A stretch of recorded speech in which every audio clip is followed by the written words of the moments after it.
વંથલીના CHCમાં હાલ બીમારીલક્ષી viral flu જેવા અનેક કેસ નોંધાયા હતા। હાલ વર્ષા ઋતુ દરમિયાન લોકોમાં વાયરલ ફ્લૂ જેવા કે તાવ, શરદી, ઉધરસ, ઝાડા, ઉલટી જેવા કેસોનો વધારો થયો હોવાથી વંથલી સરકારી દવાખાનામાં લોકોની ભીડ જામી છે।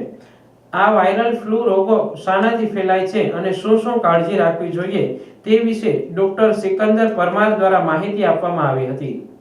સિઝનની અંદર ખાસ કરીને તાવના કેસમાં વધારો જોવા મળેલ છે। અગાઉ જે ઓપીડી 150 થી 200 થી 250 જેટલી રહેતી, હાલ ઘણીવાર 250, 300, ક્યારેક 400 સુધી પણ પહોંચી જાય છે। ખાસ કરીને તાવના જે કેસ પહેલાં આશરે 15 થી 20 જેટલા રહેતા, પણ અત્યારે લગભગ 30, 40, ક્યારેક 50, 60 જેવા ડેઇલી તાવના કેસ લગભગ હોય છે।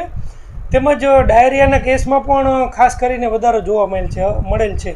અગાઉ લગભગ 1-2 કેસ રહેતા, પણ અત્યારે 5 થી 7 જેવું કેસમાં વધારો થયેલ છે। શરદી ઉધરસના પણ સ્વાભાવિક રીતે કેસમાં વધારો થાય જ।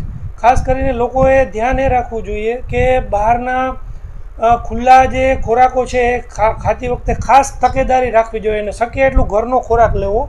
વારંવાર હાથ ધોવાના જરૂરી છે। હાથ ધોવાથી તમે ઘણા બધા રોગોથી બચી શકશો। અત્યારે વાયરસ છે એટલે વાયરલ ફીવરના જ ખાસ કરીને કેસ છે। લોકોએ ભલે કોરોના વખતે આપણે માસ્કનો ઉપયોગ કરતા, પણ શક્ય એટલું જ્યારે ભીડભાડવાળા સ્થળોએ જઈએ ત્યારે માસ્કનો ખાસ ઉપયોગ કરવો જોઈએ અને હાથ તો ખાસ અવારનવાર ધોતા રહેવું જોઈએ।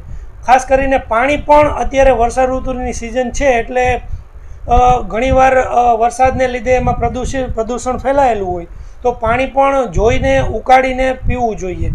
આટલી ખાસ તકેદારીઓ રાખશું તો પણ ઘણો ખરો ફેર પડશે।